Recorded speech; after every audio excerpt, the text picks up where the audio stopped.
un micro va pouvoir circuler, j'imagine, si vous avez des questions, mais peut-être avant, peut-être avez-vous des questions les unes. Est-ce que vous voulez réagir les unes ou les autres aux interventions de vos consoeurs, ou préférez-vous qu'on passe tout de suite la parole à la salle? Non. Alors, c'est vous qui avez la priorité. Qui a une première question? Oui, madame. Yes, thank you very much to all of you. Merci beaucoup à tous.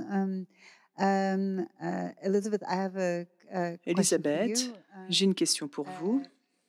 You mentioned at the end, Vous avez mentionné à la fin de votre présentation relations between, les relations actuelles entre la Russie, pour ce qui est de l'aide au développement, l'aide technique, la coopération économique. Maintenant, qu'en est-il du réseau personnel qui existe aujourd'hui,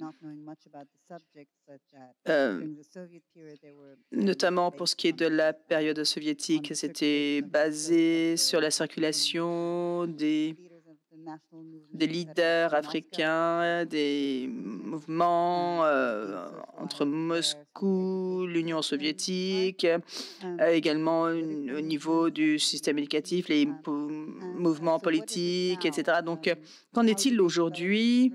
Comment ont-ils, à quoi ressemblent ces réseaux personnels au niveau gouvernemental, etc. Comment tout cela fonctionne en fait? Eh bien, je vais essayer de répondre, mais ma réponse sera je ne sais pas vraiment. Peut-être parce que c'est secret, parce que c'est caché, parce que peut-être que les choses ne se font plus comme avant. Cette circulation sur la base par exemple, par le biais d'opportunités au niveau du système éducatif, dans l'enseignement, enfin ces mouvements socialistes, etc. Je pense qu'il y a eu des moments historiques durant lesquels il y a eu des connexions personnelles, pour lesquels les choses peuvent s'étendre. Donc, bien entendu, je parle de la période contemporaine, mais je n'ai pas vraiment de réponse à vous apporter, malheureusement. Peut-être que quelqu'un d'autre ici pourra vous donner une réponse plus complète que la mienne, parce que j'ai vraiment le sentiment que les choses sont différentes aujourd'hui, en tout cas. Oui, une question. Okay. Yes, I have one question. Oui, j'ai une question sur l'Afrique notamment. Vous avez mentionné le fait qu'il y a des investissements, des formations militaires, pas simplement par l'URSS, mais également par d'autres pays socialistes. Et j'aimerais en savoir davantage sur le type de relations qui existent, même sur ce type de réseau, de ce niveau de réseau. Mais également, vous avez dit, en tout cas, c'est lié, mais ce sera ma deuxième question. Il semble qu'il y ait des éléments extrêmement importants dans cette politique, dans l'influence politique au niveau des ambassades in situ, au niveau de ces pays. Mais j'aimerais en savoir davantage sur l'importance de ces ambassades, également les relations avec les pays africains via les différentes ambassades, que ce soit l'ambassade allemande ou tchèque. Et ma dernière question, à Moscou, je pense que c'est au niveau du comité, etc. Mais est-ce qu'il y a un comité central, etc. Mais est-ce qu'il y a des institutions spécifiques en charge de l'Afrique au niveau militaire, etc. Est-ce que vous avez des experts de l'Afrique qui étaient aussi puissants? Que sont-ils devenus? Quel en a été leur destin après leur destinée, après l'écroulement de l'URSS? Est-ce qu'ils sont revenus en Russie ou en Ukraine? Okay. I think I can take that. Yeah, there's some really good work being done now on training. Indeed, il y a de très bons travaux qui sont faits au niveau de la Tchécoslovaquie, le GDR, la Bulgarie, etc. Bien entendu, la Bulgarie, la Chine, les pays satellites, enfin tous ces pays qui apportent des formations dans les domaines militaires. Et il y a de très bonnes recherches qui sont en cours à l'heure actuelle. Nous en savons moins sur la mesure avec laquelle ils ont coordonné ces choses, coordonné ces formations militaires, parce que c'est très difficilement archivable, très difficile d'avoir accès aux archives. Mais le centre de formation militaire en Russie, c'était en Ukraine. Donc, à partir de 1965. Maintenant, pour ce qui est des ambassades, je dirais oui. Souvent, les ambassades étaient des points importants pour ce qui est de campagnes de pression, notamment pour ce qui est de leaders spécifiques. Je pense par exemple au cas de l'Éthiopie. Et une ambassade là-bas était l'ambassade soviétique était extrêmement active, mais également le KGB local, les services secrets sur place, etc. Et donc, il y avait une campagne qui était effectuée de la part du côté soviétique en visant des leaders en particulier. Donc, en fait, ce n'était pas toujours le cas, cependant. Cela dépendait en fait de circonstances en particulier, mais également des personnalités, des ambassadeurs, mais également des personnes. Parfois, il y avait des différences entre le KGB et d'autres entités, beaucoup de conflits qui existaient entre ces différents offices et différents organes. Donc, vous voyez, différents cas d'études. Mais je dirais qu'en effet, les ambassades jouaient un rôle majeur parce que souvent, les personnes à Moscou ne savaient pas ce qu'il se passait sur place et ne s'en préoccupaient pas vraiment jusqu'à ce qu'il y ait quelque chose de majeur pour ce qui est en rapport avec la guerre froide ou l'Éthiopie ou autre. En tout cas, pour ce qui est de l'appui politique, le service international jouait un rôle majeur là aussi, notamment pour ce qui est du comité central de l'Union soviétique. Il y avait un bureau dédié aux questions africaines avec des personnes, des officiers spécifiques, des personnes spécifiques qui étaient dédiées, qui étaient spécialisées de ces sujets. Ils étaient constamment sur place en Afrique sur une longue période de temps et ils acquéraient des relations particulières très particulières très fortes avec des leaders africains et ils étaient également envoyés dans des régions spécifiques. Donc, vous voyez, l'Afrique, c'était toujours très important parce qu'en fait, c'était là où ils prenaient des décisions pour savoir qui appuyer pour être présenté auprès du comité central en vue d'une approbation, d'une validation. Cette question liée au destin, la destinée des personnes que vous avez évoquées. Eh bien, dans le cas du Mozambique, il y a une personne qui s'appelle Kamaski, je ne me souviens pas de son prénom, pardon, mais il était le deuxième secrétaire de l'ambassade, c'était dans les années 80. Et en 2010, il était ambassadeur au Mozambique.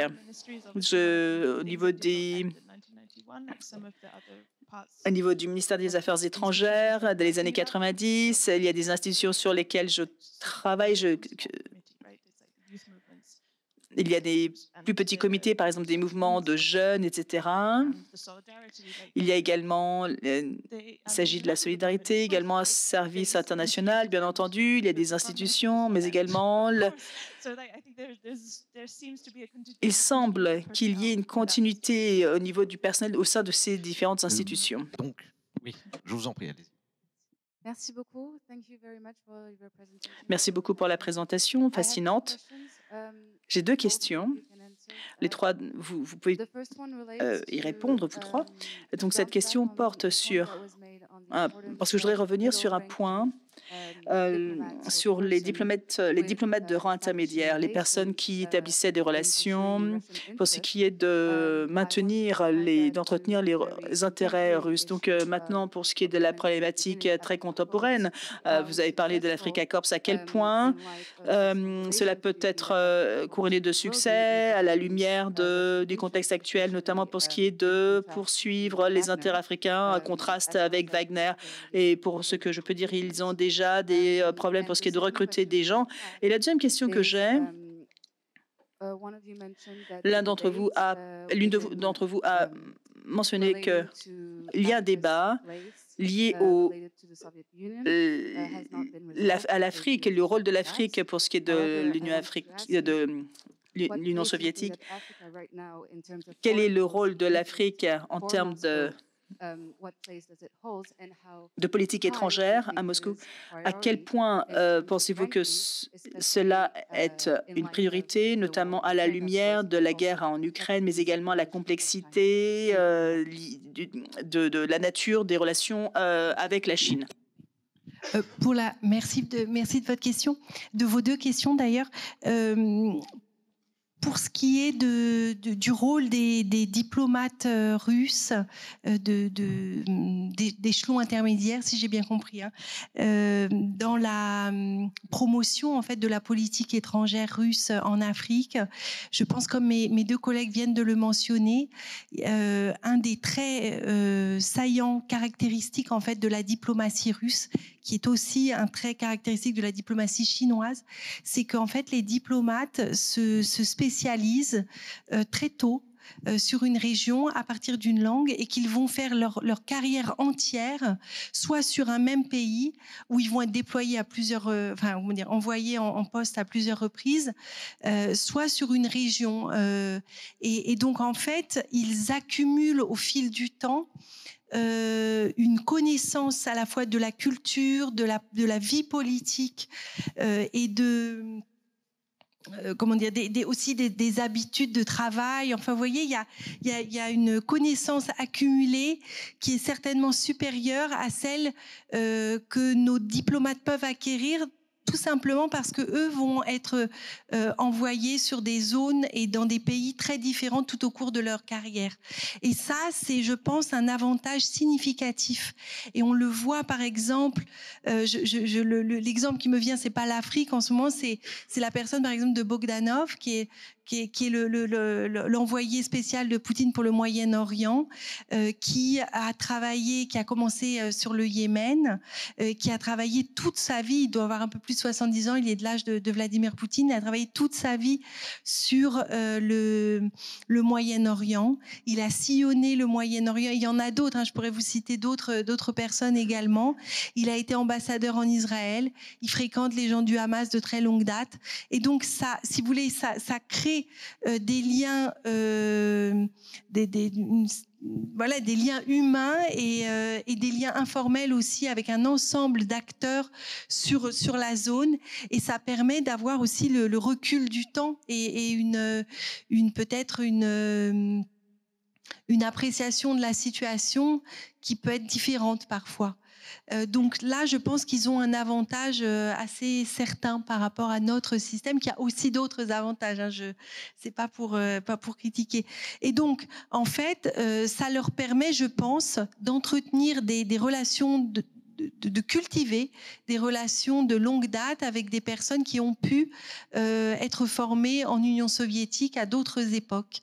Et je crois, je n'ai pas travaillé particulièrement là-dessus, mais je pense que notamment au Mali, dans la junte actuellement, il y a des personnes qui ont été formées en Union soviétique, et ce sont des liens qui vont essayer de valoriser, de cultiver, et qui peuvent être mis à profit. Je pense, voilà, ce sont des choses qui sont, à mon avis, sciemment entretenues et que le système permet d'entretenir du fait de cette de l'organisation même des ressources humaines, en fait, à la fois, bien sûr, au sein, je terminerai par là, au sein du ministère des Affaires étrangères, mais évidemment aussi dans les services de renseignement.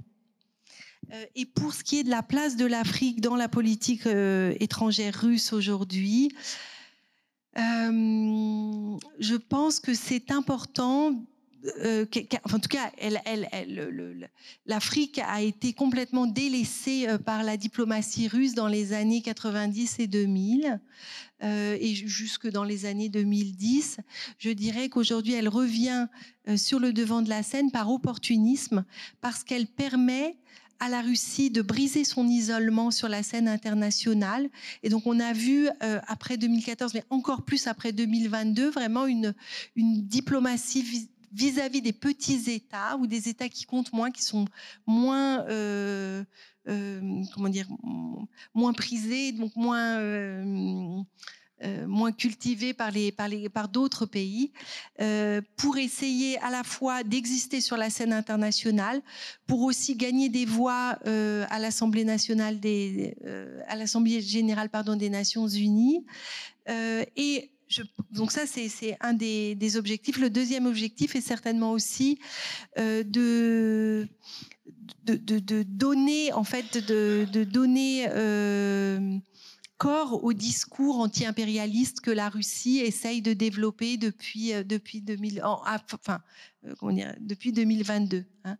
Et donc, vis-à-vis de ces pays, ça leur donne, voilà, que par exemple, l'été dernier, il y a eu le rassemblement, la conférence à Saint-Pétersbourg, qui n'était pas du tout de l'ampleur de celle qui avait eu lieu à Sotchi en 2019, mais néanmoins, c'est une façon pour eux d'afficher à la fois que leur discours porte et qu'ils sont capables d'incarner, de se présenter, ce que je disais tout à l'heure dans mon intervention, qu'ils sont capables de se présenter comme à l'avant-garde, en fait, de la lutte contre l'impérialisme, et donc de tordre le cou à ceux qui les accusent de mener une guerre coloniale en Ukraine. Voilà. Non, vous voulez ajouter un mot nécessairement bref, sachant qu'il y a une dernière question. On passe à la dernière question. Restait la question de la Chine. C'est vrai. Oui, je voudrais juste ajouter rapidement que, de manière générale, au moins de ce que je vois dans les débats, il y a une extension de l'engagement africain, russe en Afrique. C'est non seulement au niveau de considération économique, en fait, c'est une entreprise qui vise à mettre la main pour des raisons financières, en fait, mais également il s'agit de mettre en place également un fort engagement militaire dans les pays africains en apportant un savoir-faire militaire, une formation technologique, etc. Donc, cela revient, et également avec des inquiétudes. Il y a des inquiétudes économiques ou géopolitiques, je ne sais pas, mais je pense qu'il y a un débat. Je ne pense pas que cela ait déjà trouvé une réponse. Mais personnellement, je ne pense pas que cela soit une priorité. Ce qui a été dit également, il y a un débat. Je ne pense pas que cela... En fait, cela a été mis de côté pour des raisons démocratiques. Dans les années 90, la Russie ne se préoccupait pas des pays africains, mais aujourd'hui, les choses ont changé, notamment à des fins financières ou géopolitiques. Peut-être juste un petit point très rapide là-dessus.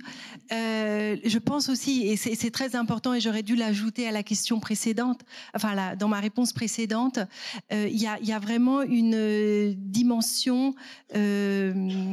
Ils cherchent des leviers de pression contre les pays occidentaux, c'est-à-dire que en déstabilisant les pays d'Afrique subsaharienne, ils cherchent bien sûr, en tout cas par toutes les SMP qui sont les sociétés militaires privées russes qui sont engagées en Afrique vivent sur la bête, donc se nourrissent sur la bête. Donc ils mettent en place des systèmes de prédation, mais à travers ça, ils cherchent aussi, je pense, à évidemment évincer la présence militaire de la France et l'influence de la France dans ces pays, mais plus largement, je crois, à montrer qu'ils ont des leviers de pression sur les pays occidentaux dans ces pays africains. Je crois que je ne vais pas m'étendre plus longtemps. Mais c'est très juste, merci. La dernière question de tout cela sera bref, malheureusement. Liuba, je vous en prie. Oui, je vais essayer d'être brève. Merci beaucoup à toutes les trois. Et ma question s'adresse à Céline. Merci infiniment pour ton exposé. Et en fait, si on revient à la période de l'entre-deux-guerres, en même temps qu'il y a ce discours anticolonial, dans les années 20, il y a encore un institut, un institut du colonialisme, et le mot colonialisme n'est pas encore banni du discours soviétique. Il sera remplacé par la suite par la mise en valeur ou le déplacement des populations. Et il y a cette confusion entre, ce flou entre mise en valeur et colonisation, ce qui revient en fait au même par rapport à la colonisation interne en Union soviétique. Mais ce qu'on voit, c'est que dans les ouvrages qui portent sur la colonisation, d'abord, ce sont les mêmes, les scientifiques qui ont été déjà qui sont occupés de la colonisation sous l'Empire russe, qui continuent de réfléchir sur la colonisation en Union soviétique, qui sera bien sûr bien meilleure, etc., mais et tirent des leçons de la colonisation occidentale, c'est-à-dire en considérant que certaines choses sont très méchantes et mauvaises, mais que d'autres sont très bonnes à utiliser. Alors, ma question, c'est est-ce que ça fait partie de ce cynisme déjà dont tu as parlé, ou est-ce que ce sont des politiques qui ne se croisent pas, J'avoue que j'ai pas, en fait, moi, ce que j'ai étudié dans l'entre-deux-guerres, c'est vraiment l'action anticoloniale du Comintern vis-à-vis dans les colonies françaises, en fait, hein, et plus par le biais du communisme et de l'histoire du communisme. Donc, je n'ai pas étudié, il faudrait peut-être poser la question à Juliette, mais je n'ai pas étudié dans les archives les politiques de mise en valeur du territoire et de colonisation des terres vierges, en fait, en Union soviétique même. Et j'avoue que j'ignorais, en fait, qu'ils avaient dans cet institut eu le dessein de reprendre certaines des pratiques qui avaient pu exister à l'époque coloniale, dans les pratiques, en fait, des puissances impériales occidentales.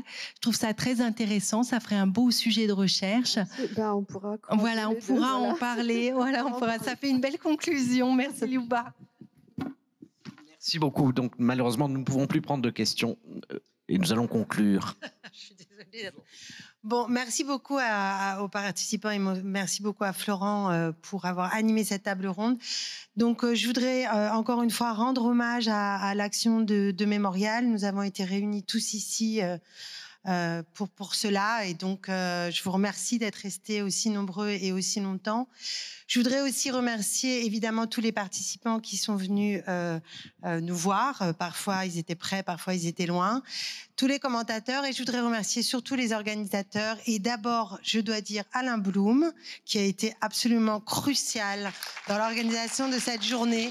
Et sans lui, peu de choses auraient été possibles. Je vais remercier aussi tous les membres de l'équipe de Mémorial, François Devers, mais aussi tous ces personnes qui ont participé à cette organisation. Remercier Katia Djanova qui est entrée à Mémorial et qui nous a aidé énormément pour la préparation de cette journée. Et puis bien entendu, je remercie les interprètes qui ont fait un travail exceptionnel.